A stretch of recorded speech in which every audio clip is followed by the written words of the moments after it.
हो गया। अरे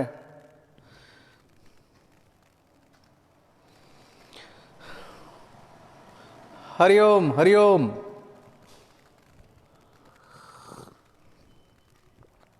हरिओम।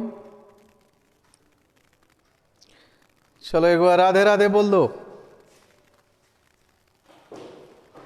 बोलो राधे राधे। यार बहुत दिन हो गया तुम लोगों को देखे हुए, मन कभी कभी बड़ा बेचैन हो जा रहा है।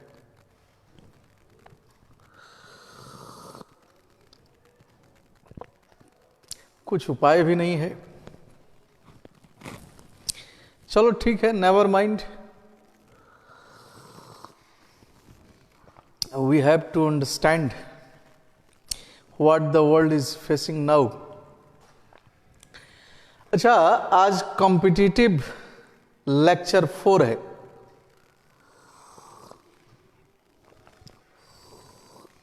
क्या है बालक भगवान? कॉम्पिटिटिव लेक्चर 4 मैं लिख दे रहा हूं।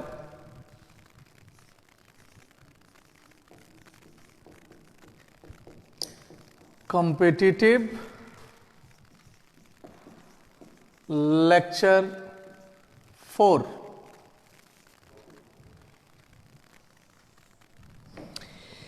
आज का जो क्लास है, यह क्लास उसके समझ में अच्छे से आएगा जिसने कॉम्पिटिटिव लेक्चर 3 को देखा होगा और ध्यान से एक एक वर्ड सुना होगा।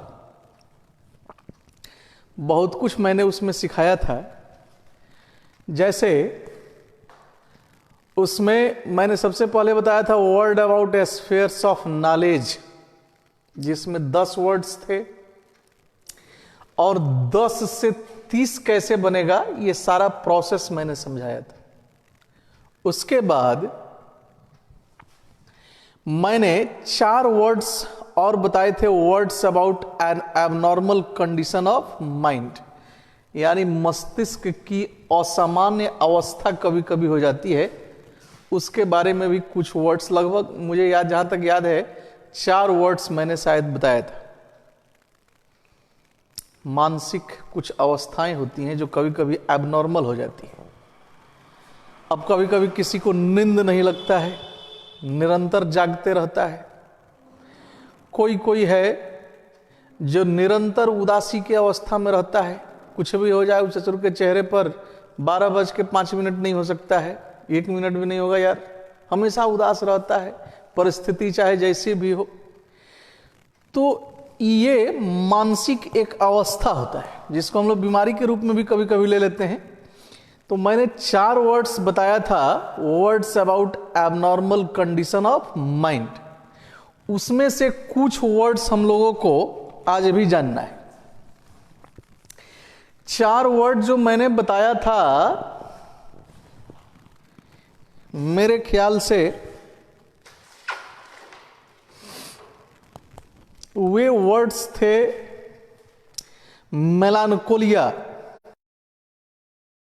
निराशा की निरंतर स्थिति या मनोदशा। मोस्ट प्रोबेबली मेलानकोलिया होगा उसमें। एलेक्सिया भी मैंने बताया होगा, डिमेंशिया बताया होगा, और एक वर्ड शायद और बताया होगा, हिपोकॉन्ड्रिया। हाइपोकॉन्ड्रिया या हिपोकॉन्ड्रिया लोग कहते हैं।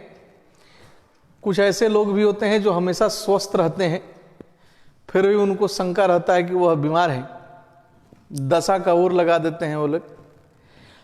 अब आगे आज तुम लोग कुछ माइनिया से रिलेटेड वर्ड मिलेगा, इसको जानो।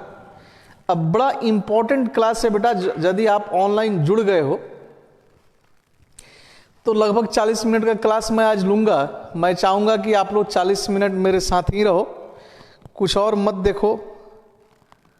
आज मेरी बात सुनो और मुझे देखो, बोर्ड पर देखो, सुनो और सीखो। यह आपके लिए बड़ा कारगर क्लास है। Very important class is there today. I am trying my best to impart quality knowledge to my students, not only to my students but also to the viewers who are watching me live. या कुछ लोग हैं जो YouTube पर मैंने जो video डाला है, कुछ कुछ का तो बड़ा अच्छा रेस्पॉन्स है, 1K से ज़्यादा कुछ कुछ वीडियो का व्यू हुआ है, मिनट्स भी मोर देन 12K हो गया है। तो ये अच्छी चीज़ें हैं, लेकिन आज जो मैं बताने जा रहा हूँ उसको ध्यान से देखो। बीच बीच में कभी हरिओम राधे राधे बोलते रहो। चलो बोलो एक बार और, हरिओम हरिओम श्री राधे श्री राधे। बोल दिया? अरे बोलो एक बार। तो 4 वर्ड मैंने बताया था, मेलानकोलिया, एलेक्सिया, हिपोकॉन्ड्रिया या हाइपोकॉन्ड्रिया भी लोग कहते हैं, डिमेंशिया। एक और वर्ड लो, कभी कभी किसी व्यक्ति को देखना उसको कुछ याद ही नहीं आता है, बड़ा दिमाग पर जोर देता है तब जाकर उसको कुछ याद आता है। तो माइंड के उस कंडीशन को हम लोग डिमेंशिया कहते हैं। शायद डिमेंशिया मैंने आप लोगों को बताया था, मनोदशा का बिगड़ जाना, एक स्मृति नाश हो जाता है, यानी कोई चीज याद नहीं रहता, उसको एमनेसिया कहते हैं। यानी उसका 5वां, ध्यान में रखिएगा कि लेक्चर कॉम्पिटिटिव लेक्चर 4 जो आज का है वह कॉम्पिटिटिव लेक्चर 3 से रिलेटेड है, तो बिना उसको देखे आज का लेक्चर ठीक से समझ में नहीं आएगा।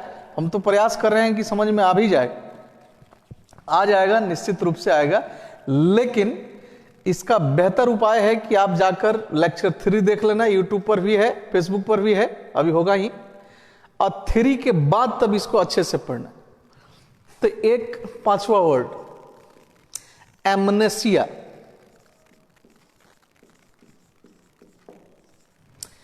एमनेसिया का अर्थ होता है स्मृति नाश। क्या होता है विद्यार्थी जी? स्मृति नाश। स्मृति मीन्स यादाश्त का नाश हो जाना, कोई चीज बहुत याद करने पर भी नहीं याद आना, या बहुत देर के बाद जो याद आने की प्रक्रिया हो गई वह किस में चला गया? एमनेसिया में चला गया। अब थोड़ा रुको, एक वर्ड होता है माइनिया, इसको लोग मैनिया भी कहते हैं, मैनिया। बहुत लोग ये आम भाषा में लोगों को घर पे भी सुनते होंगे बोलते हुए कि इसको माइनिया हो गया है। तो माइनिया क्या है? एक सनक है, यानी माइनिया एक सनक है जिसको हम लोग बीमारी, पागलपन, सनक यानी एक प्रकार की मानसिक बीमारी आप कह सकते हैं, एक प्रकार की मानसिक बीमारी। जैसे किसी को देखना, वह अभी तो खैर आजकल सब कोई हाथ खूब धो रहा है चूंकि कोरोना काल है, किसी को देखना कि बार बार या तो बाथरूम में जाएगा या कल पर जाएगा, खूब दे हाथ पोछेगा, पूरा 3 बाल्टी पानी जियान करेगा, दिन भर में या 10 बार करेगा। ऐसा कुछ लोग मिले होंगे आप लोग। या कुछ लोगों को देखना कि अपना कपड़ा 50 बार पहले इसे झाड़ेगा, कोई झाड़ू लेके लगा हुआ है हमेशा, कोई किसी काम में, यानी जिसकी आवश्यकता नहीं है वह काम जब आदमी करने लगता है तो वह उस काम के प्रति उसके सनक को दर्शाता है, वह एक उसकी मानसिक अवस्था हो जाती है, एबनॉर्मल कंडीशन ऑफ माइंड होता है, जिसको हम मानसिक बीमारी भी कहते हैं। अब मैं कुछ वर्ड यहां पर बोर्ड पर लिखने जा रहा हूं और सब में माइनिया जोड़ूंगा और सबका अर्थ समझो। ये सारे 1 वर्ड सब्स्टिट्यूशन के लिए बड़ी इंपॉर्टेंट है आपके लिए।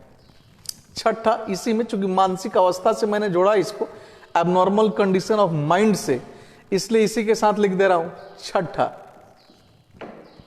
खूब प्रेम से समझना। अच्छा, छठा लिखने के पहले, हाँ चलो छठा मैं लिख रहा हूं। एक होता है क्लेप्टोमानिया, क्लेप्टो, अच्छा रुको बाद में माइनिया जोड़ेंगे। 7वां डिप्सो, क्या चीज? डिप्सो। 8वां मैग्लो, मैग्लो। 9वां एक और जोड़ते हैं इंसो, और सब में जोड़ देते हैं माइनिया, प्लस क्या कर दिया माइनिया। तो अब इसको क्या पढ़ोगे, क्लेप्टोमाइनिया, डिप्सोमाइनिया, मैग्लोमाइनिया, इंसोमाइनिया। अंडरस्टैंड? अब सबका अर्थ देख लो जरा से। जब क्लेप्टो के साथ माइनिया तुमने जोड़ दिया, यानी यह माइनिया यहां भी आ गया,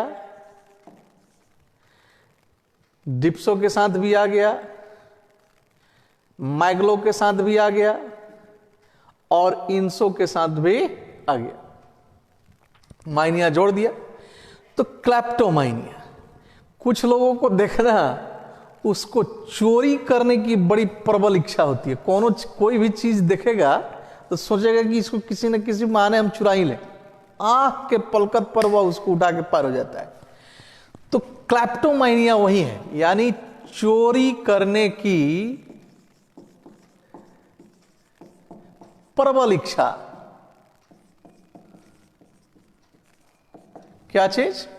चोरी करने की प्रबल इच्छा। अच्छा, आवाज आ रहा है कि नहीं? थोड़ा सा कोई कमेंट में लिखना तो देखिएगा जरा। अब आ जाओ डिप्सोमानिया। डिप्सोमानिया गांव में या शहर में तो ज्यादा ही लोग मिलते थे, अभी तो बिहार में बंद है, बैन है, फिर भी मद्यपान करने की जो प्रबल इच्छा होती है, मद्यपान यानी मदिरा, ताड़ी, दारू, शराब वगैरह वगैरह अंटसंट, मद्यपान करने की जो प्रबल इच्छा होती है। देखना कोई व्यक्ति है दिन भर नॉर्मल रहेगा, बहुत लोग मिलते होंगे आप लोगों से, दिन भर नॉर्मल रहता है, शाम होते होते उसका एकदम हालत खराब हो जाता है, लगता है देह में उसके फैक्ट्री फिट हो गया चचुर के। जब तक ताड़ी उड़ी कुछ अंट संट पिएगा नहीं तब तक मानेगा नहीं, छटपटाने लगता है, बेचैन हो जाता है। तो यह एक एबनॉर्मल कंडीशन ऑफ माइंड है। क्या है बोलो? एबनॉर्मल कंडीशन ऑफ माइंड है, जो मध यानी नशे से जुड़ा हुआ है, and that is called dipsomania. Is that clear? अब आराम से तो मैं बोल रहा हूं, यदि आप ध्यान से मेरी बात सुन रहे हो, यदि ऑनलाइन आप हो तो सुनकर सारे चीजों को याद कर लो। नीचे मैंने क्या लिखा है? मैग्लो, मैग्लो के साथ क्या जोड़ा? मैनिया। तो मैग्लोमैनिया में आ जाओ। मैग्लोमैनिया होता है, अपने आप को कुछ लोग बड़ी महान समझते हैं जी, तो इसको हम क्या कहें, अपने महानता के बारे में अति विश्वास कहिए या भ्रांत, यानी है नहीं लेकिन उस चतुर को लग रहा है कि हम बड़ी महान है, भ्रांत विश्वास, अपने आप को बड़ी महान समझेगा कि मेरे जैसा तो कोई है ही नहीं। जैसे रावण को कभी हो गया था, एको अहम द्वितीया नास्ति न भूतो न भविष्यति। ऐसे आज के जमाने में भी कुछ लोग हैं जिनको ये भ्रम हो जाता है कि वो सबसे महान है या बहुत महान है, उनसे ज्यादा महान कोई है नहीं, जबकि हकीकत कुछ और होता है। अब नीचे एक और वर्ड मैंने लिखा है इंसोमानिया। इंसो के साथ भी माइनिया जोड़ना है, इंसोमानिया। इंसोमानिया यह एक बीमारी भी है, सनक भी है, लगातार जगते रहने की जो अवस्था होती है, कंडीशन ऑफ माइंड होता है, उसी को हम लोग इंसोमानिया कहते हैं, यानी लगातार नींद का नहीं आना, लगातार नींद का नहीं आना, डेट इज कॉल्ड इंसोमानिया। कुछ बुद्धि खुला? माइनिया और भी आएगा। अभी मैं 10-10 का एक सीरीज बनाकर 10-12 ऐसे सीरीज बनाकर आप लोगों को वन वर्ड सब्स्टिट्यूशन की तैयारी करा रहा। अब देखो, चोरी करने की प्रबल इच्छा को हमने क्या कहा? क्लेप्टोमानिया। अब वह व्यक्ति जिसको चोरी करने की प्रबल इच्छा हो, अब उस व्यक्ति को क्या कहोगे? जिस व्यक्ति के अंदर यह एक सनक है कि किसी भी चीज को हम चुरा लें, जैसे ही देखें वैसे, उसको क्या कहोगे? क्लेप्टोमैनिक। क्या कहोगे? क्लेप्टोमैनिक। अब यह एक सनक है, मानसिक सनक है, मदपान करने का, बेचैन हो जाना। अब यह सनक जिस व्यक्ति के अंदर है उस व्यक्ति को क्या कहोगे? डिप्सोमैनिक। मैनिक यानी आई के बाद सी जोड़ दिया तो वह उस व्यक्ति का बोध कराया जिस व्यक्ति में यह सनक है। तो ध्यान में रखना, एक वर्ड से कई वर्ड निकलेंगे। मैं पिछले क्लास में आप लोगों को एग्जाम्पल दिया था डर्म का। डर्म मीन्स त्वचा, चमड़ा, और उस डर्म से बहुत सारे वर्ड बनते जाते हैं। डर्मिटोलॉजी, त्वचा विज्ञान से संबंधित चीज। डर्मिटोलॉजिस्ट यानी जो त्वचा रोग का इलाज करेगा। डर्मिकुल प्रचार आता है, जिसको लगाने पर त्वचा में ठंडक आती है तो इसलिए उसको डर्मिकुल बना दिया। ऐसे वर्ड्स को निकालना है। जैसे पिछले लेक्चर 3, कॉम्पिटिटिव लेक्चर 3 में जो मैंने 10 वर्ड आपको समझाया था, जिसमें आर्कियोलॉजी से लेकर फिलॉलॉजी, साइकोलॉजी, रेडियोलॉजी वगैरह थे, उन 10 से थे, यानी 30 क्वेश्चन आपका आ रहा था। उसी तरह अब यहां से निकाल सकते हो। क्लेप्टोमैनिक, आई के बाद ए हटा के सी जोड़ दिया। यह एक मानसिक बीमारी और मानसिक सनक हो गया, लेकिन यह सनक जिस व्यक्ति में होगा उसको क्लेप्टोमैनिक कहेंगे। अंडरस्टैंड? ध्यान रखिएगा। आज मैं कुछ होमवर्क भी दूंगा आप लोग, इसको 1 मिनट के टाइम लो, लिख लो। इसके बाद कुछ और वही वर्ड्स बताने हैं आप लोगों को।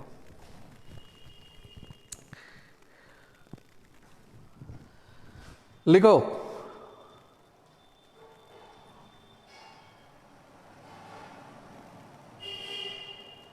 बीच बीच में हरिओम बोल दो।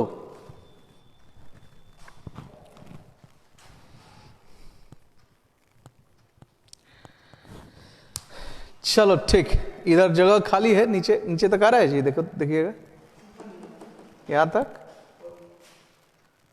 हाँ हाँ हाँ,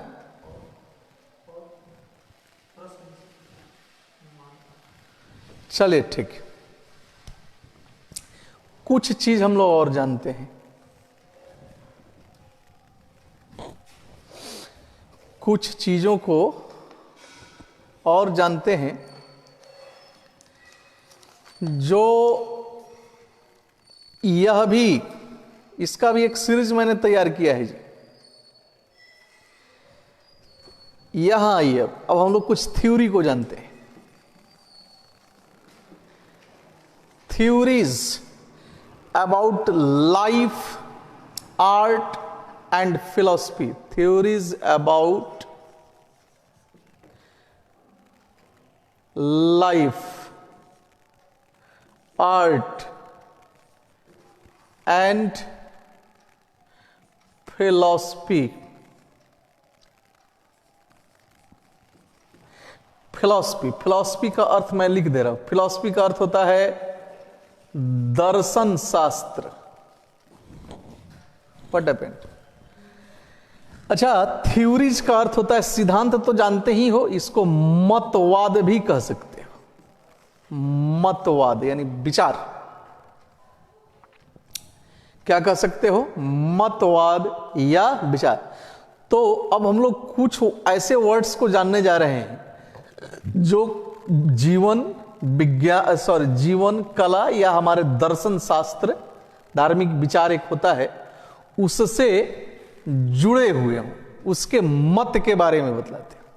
तो पहला मैं लिख रहा हूं, लुक हियर। पहला मैंने लिखा सेप्टिसिज्म। उसमें चूंकि के को साइलेंट करना होगा आपको,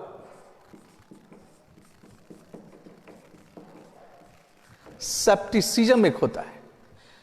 सेप्टिसिज्म का इसमें देखो के साइलेंट कर देना, संशयवाद। अब तो इसका हिंदी लिखेंगे क्या करें हम, बोलने पर ही तो समझेगा नहीं सब, तो दशा कर देगा। सेप्टिसिज्म का हिंदी संशयवाद। संशयवाद समझते हो? शंका, डाउट। अच्छा, मैं इसका डिटेल करता था। अर्थात यह मत कि ज्ञान अनिश्चित है,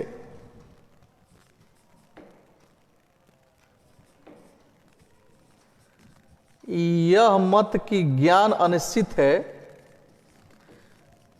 और इसलिए संसार के किसी वस्तु के बारे में निश्चित रूप से, और इसलिए संसार के किसी वस्तु के नीचे नहीं आ रहा है, और इसलिए थोड़ा सा प्रयास करो, संसार के किसी वस्तु के बारे में निश्चित रूप से कुछ नहीं कहा जा सकता है, कुछ नहीं कहा जा सकता है। पूरा डिटेल हो गया। स्केप्टिसिज्म किसको कहेंगे? संशयवाद, यानी मन में एक शंका बना हुआ है या एक मत आ गया दिमाग में कि ज्ञान अनिश्चित है और इसलिए संसार के किसी भी वस्तु के बारे में निश्चित रूप से कुछ भी कहा नहीं जा सकता है कि यही सही है। उसके बारे में हमेशा एक शंका की स्थिति बन जाती है, यह एक थ्योरी है। अब आओ, मैं ऊपर लिख रहा हूं, एक हो गया, आप लोग इसको लिख लिए होंगे।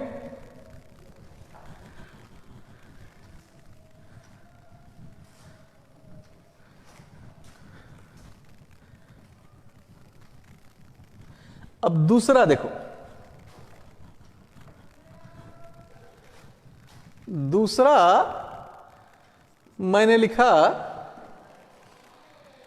अल्ट्रुइज्म होता है, अल्ट्रुइज्म, ALTRUISM, अल्ट्रुइज्म। अल्ट्रुइज्म का अर्थ होता है परोपकारवाद, परोपकारवाद। क्या होगा बेटा? परोपकारवाद। अब इस परोपकारवाद को, परोपकार तो समझते हो, परोपकार बहुत सारे लोग करते हैं, तो परोपकारवाद यानी यह एक थ्योरी है कि हर काम दूसरों के भलाई के लिए या हर काम दूसरों के भले के लिए किया जाए। किसके लिए किया जाए बेटा? हर काम दूसरों के भले के लिए किया जाए। वह जो थ्योरी हो गया परोपकारवाद कहलाया, अल्ट्रुइज्म हो गया। अब आ जाओ, खूब ध्यान से समझना, इस पर बहुत सारे क्वेश्चंस आते रहते हैं। तीसरा वर्ड मैं लिख रहा, एथेइज्म, ATHEISM, ATHEISM, एथेइज्म। मेरे साथ बोलो, एथेइज्म। एथेइज्म का अर्थ होता है नास्तिकतावाद, नास्तिकता, नास्तिकतावाद। बहुत सारे लोग आजकल दुनिया में नास्तिक हैं। नास्तिकतावाद का क्या मतलब हो गया? नास्तिकतावाद का मतलब हो गया कि वे लोग, बहुत सारे लोग होते हैं जो ईश्वर को नहीं मानते, तो उनका जो थ्योरी है उस थ्योरी को हम क्या कहेंगे? एथेइज्म कहेंगे। यानी एक ऐसा विश्वास, यह मत या यह विश्वास कि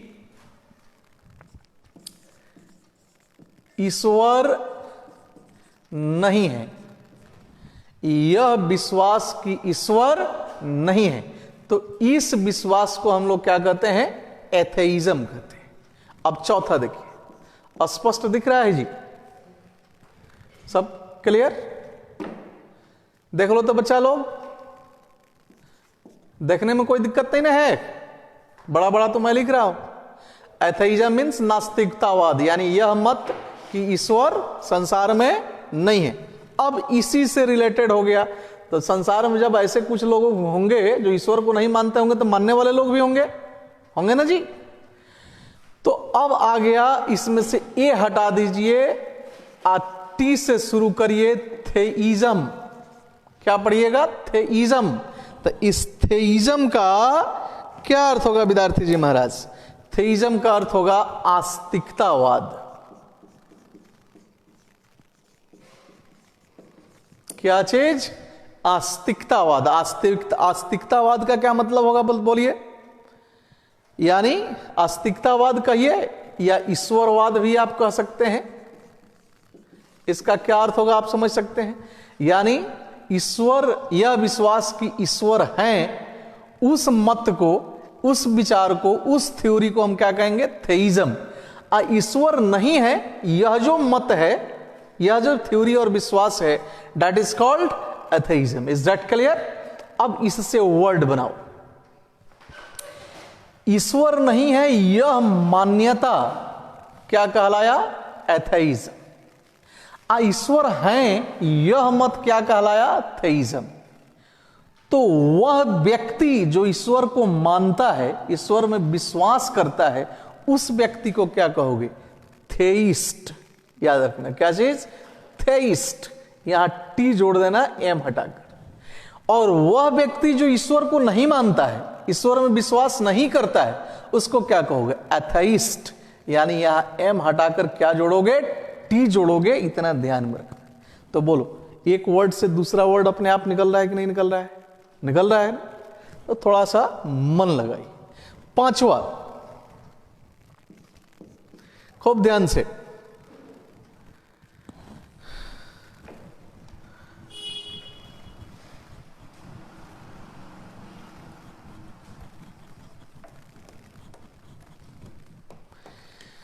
पांचवा वर्ड मैं लिख रहा हूं लिबरलिज्म। लिबरलिज्म,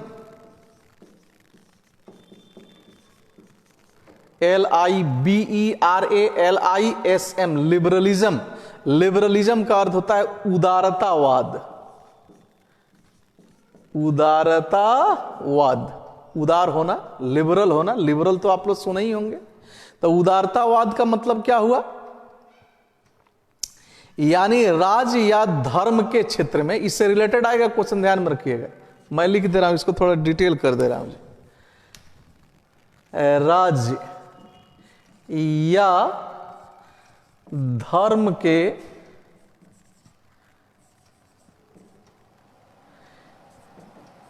क्षेत्र में स्वतंत्र विचार रखने की धारणा, या कह सकते हैं रखने की धारणा। धर्म के मामले में, राज्य के मामले में मेरा मत स्वतंत्र हो, मैं अपने हिसाब से अपना मत प्रकट कर सकूं, दैट इज कॉल्ड लिबरलिज्म। और यह होना भी चाहिए, ध्यान में रखिएगा। Particularly, religion is a matter of choice, personal choice you can say. You cannot just impose your theory upon others. आप अपना मत किसी पर थोप नहीं सकते। Let everybody be free to follow his own theories regarding religion and state as well. The sixth one, अब छठा देखो, ध्यान से देखो। छठा हो गया, खूब प्रेम से समझना, बड़ा सुंदर सुंदर चीज आएगा। रेडिकलिज्म। रेडिकलिज्म, रेडिकल, रेडिकलाइजेशन सुने होंगे, तो रेडिकलिज्म। इस रेडिकलिज्म को क्या कहेंगे? रेडिकलिज्म का अर्थ होता है परिवर्तनवाद।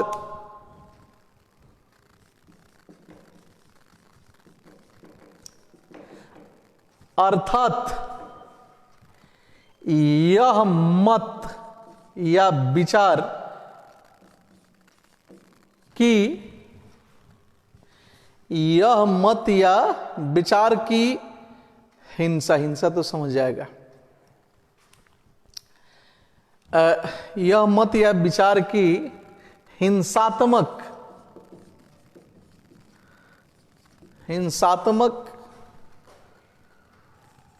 कार्रवाई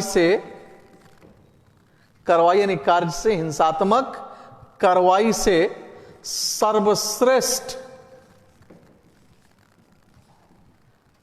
शासन स्थापित किया जा सकता है।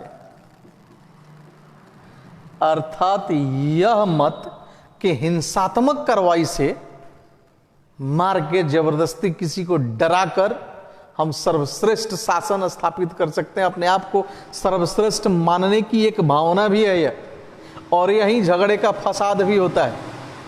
जब इंसान सोचने लगता है कि मैं ही सर्वश्रेष्ठ हूं, या व्यक्तियों का समूह सोचने लगे कि हम ही सर्वश्रेष्ठ हैं, यहीं पर प्रॉब्लम शुरू होता है। भावना हमारी ये होनी चाहिए कि हम भी अच्छे हैं और सामने वाला या अर्थात दूसरे लोग भी अच्छे हैं। यह कभी भावना नहीं रखिएगा कि सिर्फ हम ही अच्छे हैं। जैसे ही यह भावना आएगा, वहां से फसाद शुरू होगा, जैसे आजकल पूरे वर्ल्ड में कहीं कहीं हो भी रहा है। एक मत या विचार को लेकर कि हम ही अच्छे हैं, बाकी गड़बड़ हैं, यह कभी नहीं होना चाहिए। भावना क्या होनी चाहिए? हम भी अच्छे हैं और सामने वाला अर्थात दूसरे भी अच्छे हैं। 7th वन, 7वां देखिए, 7वां है फैनाटिसिज्म। FANATISM। क्या लिखा? फैनाटिसिज्म, FANATISM।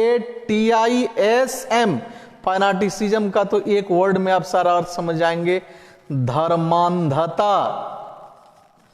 क्या चीज? धर्मांधता। बहुत सारे लोगों के अंदर आजकल यह बसा हुआ है, धर्मांधता। और इस धर्मांधता के आड़ में बहुत सारा अलग काम लोग करते हैं। विचित्र लीला है यार, विचित्र लीला है। कोरोना अभी एक महामारी की बीमारी है, आई है। ईश्वर भी एक संदेश दे रहे हैं। सारे मंदिर, मस्जिद, चर्च, गुरुद्वारे सारे बंद हैं। God is giving us a message that I am won but you people are defeated. ईश्वर संदेश दे रहे हैं कि मैं तो एक ही हूं। मुझे मानने के, मेरे पास आने के लिए उपासना करने की पद्धतियां अलग अलग हो सकती हैं। यानी ईश्वर क्या संदेश दे रहे हैं इसमें कि मैं एक ही हूं, तुम लोग बंटे हुए हो। तो संबंध है, फिर भी अभी भी पकड़ा शुरू। देखिए नेक्स्ट वन, अब मैं फिर ऊपर से लिखना शुरू करूंगा जी। फैनाटिसिज्म मीन्स धर्मांधता। कितना हो गया? 7।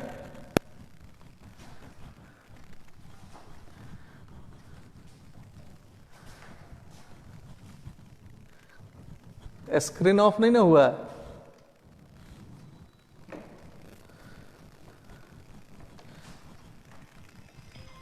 काटिए ना उसको। पहले ही आपको डू नॉट डिस्टर्ब सेट कर देना चाहिए।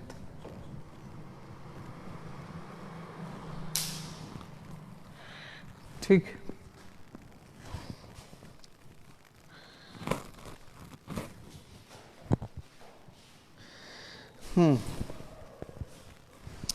आठवां देखो विद्यार्थी, कंजर्वेटिज्म। यार साला किसको मिर्गी उपट गया इतना ये फोन करने का। काटते रहिए, वहीं पर बैठे रहिए, जब भी फोन आए काट दीजिए उसको।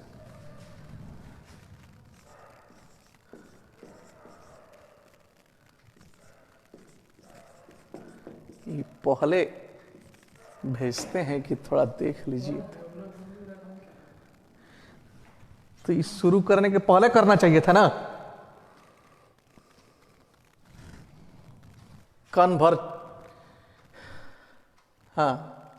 कंजर्वेटिव सुने होंगे आप लोग। कंजर्वेटिज्म पर आ जाइए। कंजर्वेटिज्म, इसका अर्थ होता है पुरातनवाद। क्या चीज? पुरातनवाद। पुरातनवाद समझते हो बालक भगवान? पुरातनवाद का मतलब हो गया कि पुराने चीजों को ही पकड़ के अड़े रहना कि नहीं, इसमें हम कोई तब्दीली नहीं होने देंगे, यानी अपने विचार को बदलने से मना कर देना, सीधे डायरेक्ट इनकार कर देना, प्राचीन पुरातन चीजों को पकड़ के बैठे रहना। ध्यान में रखिएगा, समय के साथ अपने आप को बदलना सबसे जरूरी होता है। Times are changed and all are changed.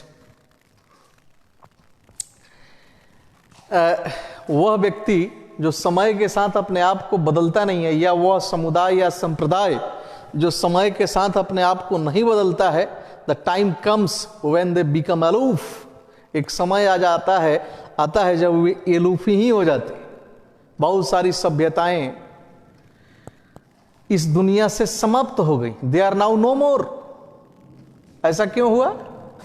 यही है कंजर्वेटिव लोगों का कंजर्वेटिज्म, जिसको हम रूढ़िवादिता भी कहते हैं, उसमें जकड़ के रहना। 10 साल छोटी सी बात है यार, सोचना चाहिए। 10 साल का एक दशक होता है। 10 साल में बहुत सारी चीजें बदल जाती। Lots of things get changed. समय अपने साथ चीजों को बदलते रहता है। तो 10 साल में जब बहुत सारी चीजें बदल सकती हैं, तो 100, 200, 500, 1000 और 2000 साल में तो बहुत सारी चीजें बदलेंगी ना। लेकिन फिर भी कुछ लोग होते हैं जो कंजर्वेटिव ही होते हैं, कंजर्वेटिज्म को ही मानते हैं, यानी उसी में अटके हुए हैं, वो आगे पीछे बढ़ने के बारे में नहीं सोचते। तो इस चीज को क्या कहते हैं? कंजर्वेटिज्म। 9वां देखिए ध्यान से, खूब बढ़िया से। शोविनिज्म,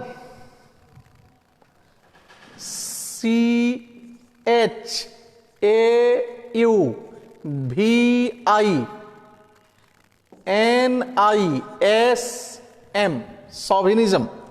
शोविनिज्म नहीं पढ़िएगा, शोविनिज्म। शोविनिज्म का अर्थ हो गया अंध देशभक्ति या उग्र राष्ट्रीयतावाद। अंध देशभक्ति या अति राष्ट्रीयतावाद। कुछ लोग ऐसे भी होते हैं, अंध देशभक्त होते हैं। हालांकि मेरे ख्याल से पूछोगे तो ये ठीक है, मैं उसी टाइप का हूं। देशभक्ति बड़ी जरूरी है आज के date. It's quite necessary these days to become a patriot. आज के डेट में देशभक्त होना बहुत जरूरी है, लेकिन इसमें अंध जोड़ा है, थोड़ा सा गड़बड़ लग रहा है। देशभक्त जरूर होना चाहिए, अंध नहीं, लेकिन देशभक्ति जरूरी है। तो अंध देशभक्तवाद, अंध देशभक्ति या अति राष्ट्रीयतावाद, यू गॉट इट। यानी इसमें ऐसा है, इसको हम ऐसे कह सकते हैं, अर्थात जो कुछ है, चूंकि अंध जोड़ा है, अति जोड़ा है, इसलिए थोड़ा गड़बड़ है। अर्थात जो कुछ है हमारे देश राष्ट्र में, वही सर्वश्रेष्ठ है।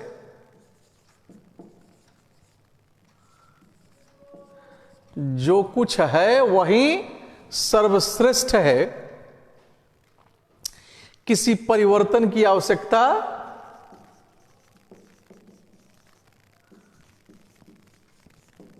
नहीं है। जो कुछ है वही सर्वश्रेष्ठ है, किसी परिवर्तन की आवश्यकता नहीं। नेक्स्ट 10th, खूब प्रेम से समझो। रियलिज्म, आप इसको सुने होंगे कई बार। REALISM, रियलिज्म मीन्स यथार्थवाद। यथार्थवाद। अब ये यथार्थवाद क्या है? यानी एक विचार है, एक मत है कि चीजों को यथार्थ के अनुरूप होना चाहिए। यथार्थ माने जो वास्तविकता है। 11 में देखते हैं, टोटलिटेरियनिज्म होता है, टोटलिटेरियनिज्म। ठीक है।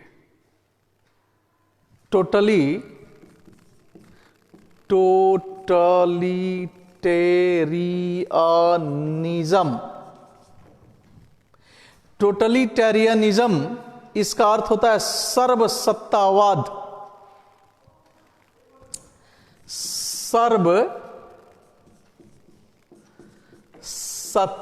सर्वसत्तावाद का मतलब हो गया, विद्यार्थी जी महाराज, ये बड़ी खराब भावना है जी, बहुत खराब मत है यह।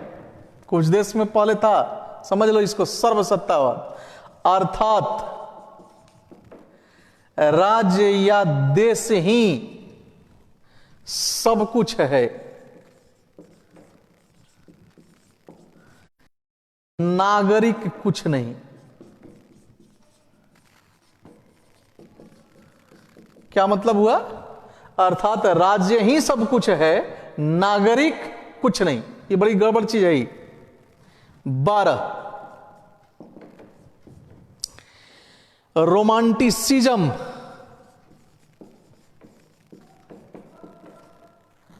रोमांटिसिज्म तो कई बार सुने होंगे। रोमांटिसिज्म छायावाद या रोमांसवाद जिसको कहा जाता है। ये लिटरेचर छायावाद या रोमांसवाद। अब इसको डिटेल करना होगा।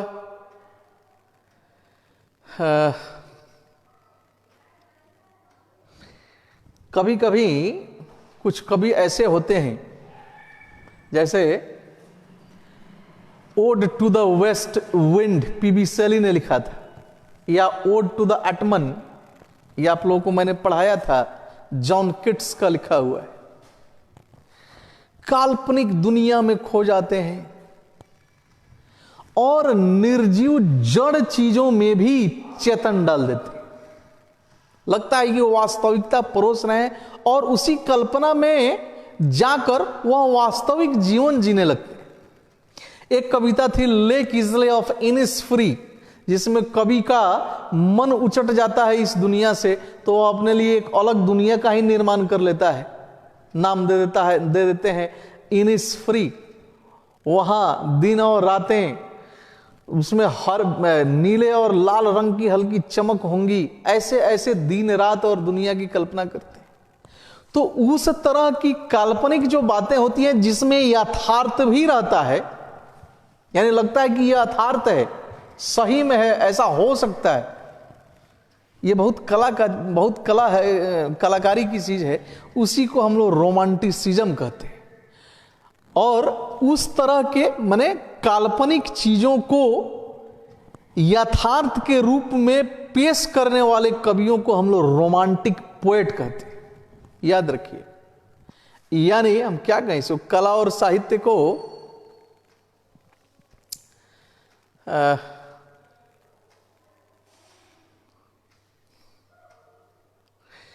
कला और साहित्य की प्रकृति और यथार्थवाद कह सकते हैं। लुक के लिख देता हूं, क्या नीचे नहीं जाए हैं?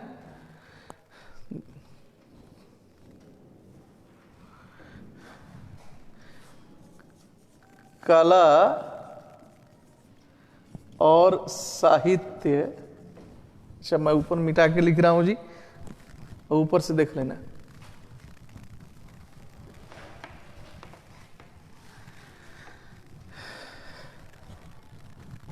लुक, कला और साहित्य की प्रकृति और यथार्थवाद की प्रकृति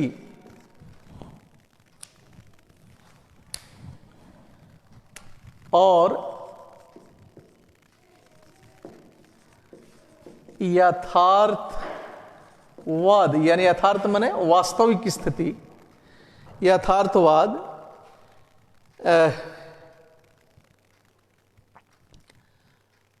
की आदर्शपूर्ण और भावनात्मक, की आदर्शपूर्ण और भावनात्मक तस्वीर खींचने का मत,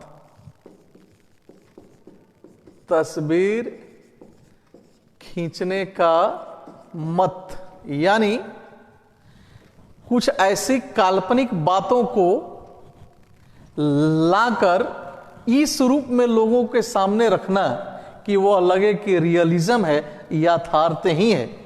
इसको फिगर ऑफ स्पीच में जब जाओगे, फिगर ऑफ स्पीच का क्लास हम लेंगे भी आप लोगों के लिए, तो वहां एक आएगा पर्सोनिफिकेशन, वही पर्सोनिफिकेशन का एक चीज डालने का प्रयास।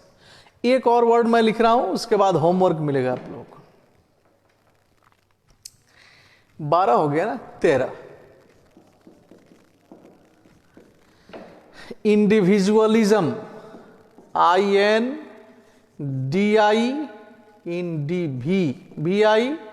इंडिविजुअलिज्म, DIVISU, डिविजुअल, हाँ, SUALISM, इंडिविजुअलिज्म। इंडिविजुअलिज्म का अर्थ हो गया व्यक्तिवाद या अहंगवाद, यानी अहंकारवाद। व्यक्तिवाद या अहंगवाद, अहंगवाद मीन्स अहंकारवाद, अहंकारवाद। यानी अब आप इसको कैसे समझोगे,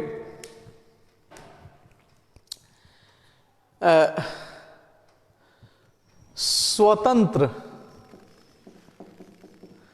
विचार रखने या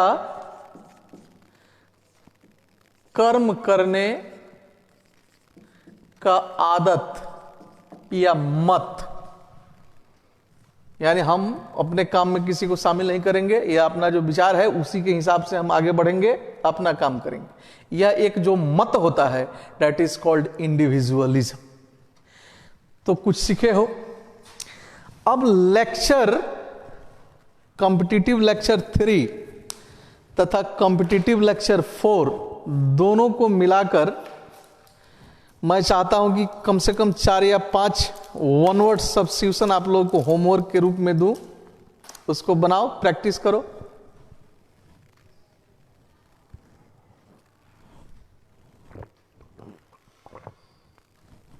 बड़ी दशा है ही।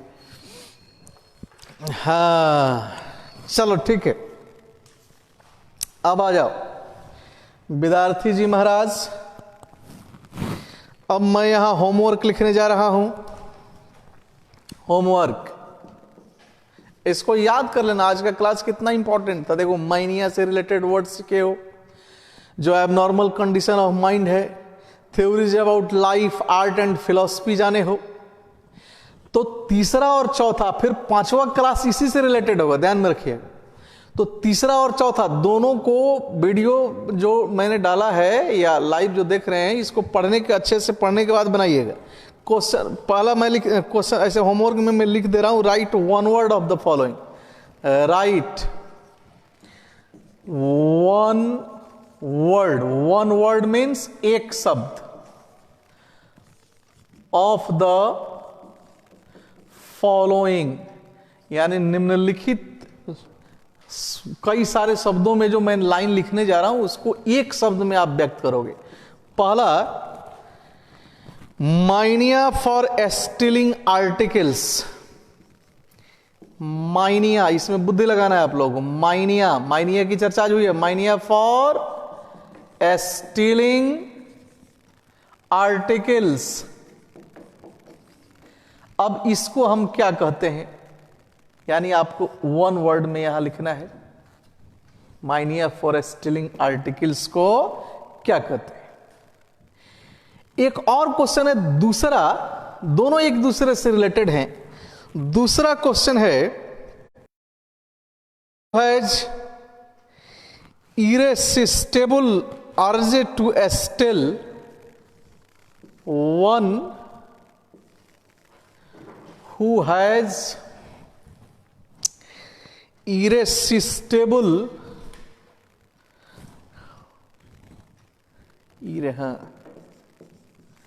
irresistible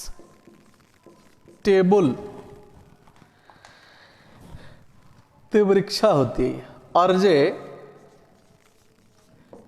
to still.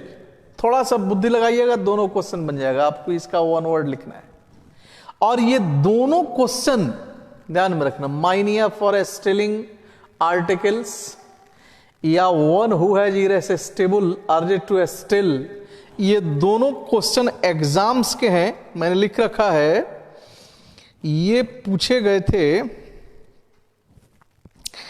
Travel and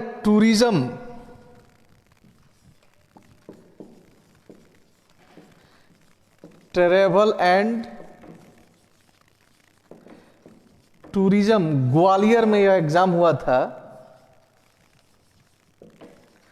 2010 में। उस एग्जाम में ये दोनों क्वेश्चन थे। अंडरस्टैंड? 3 क्वेश्चन और दे रहा हूं, बना लेना उसको। 1 घंटा से ज्यादा हो गया लगता है, लंबा हो गया क्लास।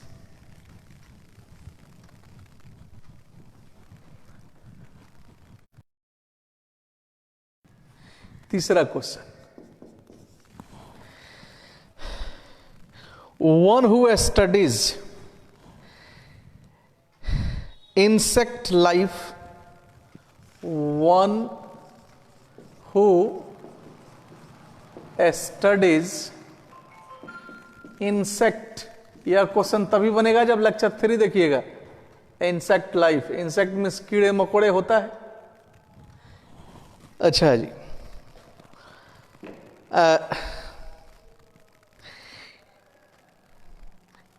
स्टेनोग्राफर ग्रेड सी के एग्जाम में पूछा हुआ क्वेश्चन है।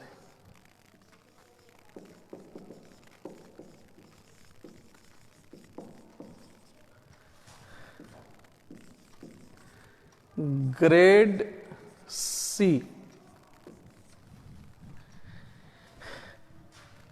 जैसे तीसरे लेक्चर को पर जाओगे खट से इसका आंसर आपको मिलेगा। यानी इसका वन वर्ड एक शब्द में बताना है कि जो कीड़े मकोड़ों का अध्ययन करता है उसको हम क्या कहते हैं। तो चूंकि 10 वर्ड जो लेक्चर 3 में बताया था शुरू में, उससे बताया था कि 10 से 30 निकलेंगे, यानी 10 वर्ड जानते हो तो 30 क्वेश्चन बना सकते हो। चौथा क्वेश्चन है study of human mind and behaviour, study of human mind and behaviour क्या कहते हैं, यानी मानव मस्तिष्क और उसके व्यवहार के अध्ययन को क्या कहते हैं। एक वर्ड में आपको बताना, ये भी एग्जाम में पूछा हुआ क्वेश्चन है। अगला 5वां question,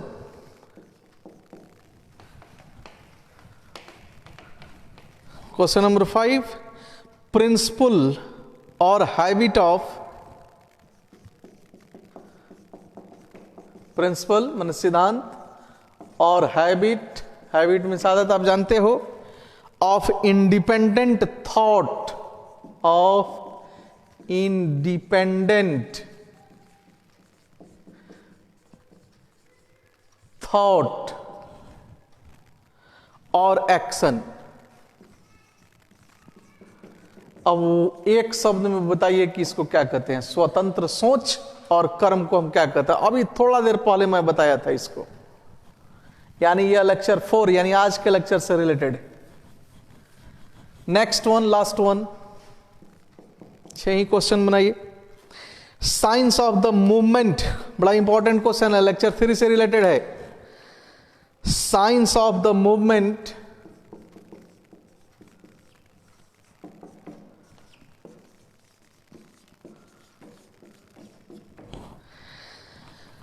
of the planets. Planet means ग्रह जानते हैं, कॉमा सन, सन मीन्स बोलो हाथी, आगे सूरज, हाथी होगा कि सूरज होगा, सूरज होगा ना, planets comma sun etc and its effect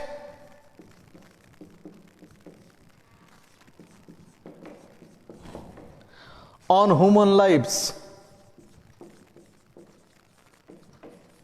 यानी क्या चीज, वह विज्ञान जिसमें हम ग्रहों और सूरज के मूवमेंट का अध्ययन करते हैं तथा मानवों पर होने वाले उसके प्रभाव का पता लगाते हैं। या इस क्वेश्चन को ऐसे भी पूछ सकता है, साइंस ऑफ सेलेस्टियल फेनोमेनन,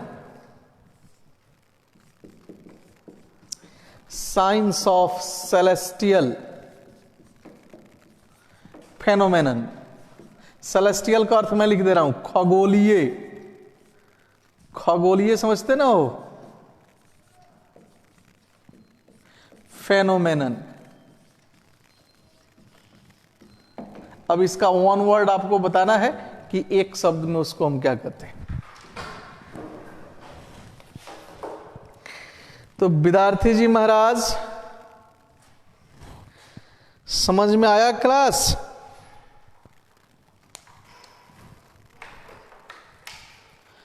आनंद की प्राप्ति कुछ हुई कि नहीं हुई? लेक्चर कॉम्पिटिटिव लेक्चर 3 और 4 दोनों जब देखिएगा तब पूरा आनंद आएगा। इसी से रिलेटेड लेक्चर 5 आएगा। मैं एकदम सीक्वेंस में आप लोगों को बता रहा हूं कि उससे कुछ लाभ हो ही नहीं कि कहीं से अंट कुछ भी उठा लिया और बता दिया। सीक्वेंस में देखो, यूट्यूब पर भी है कॉम्पिटिटिव लेक्चर 1, तब 2, तब 3, तब ये कॉम्पिटिटिव लेक्चर 4, तब जाकर चीजों को सीखोगे। और यदि ढंग से सीख लिया, पढ़ लिया, कॉपी कलम पर उसको लिख लिया, निश्चित रूप से I do hope and I bless you as well, you will face any competitive examination very confidently.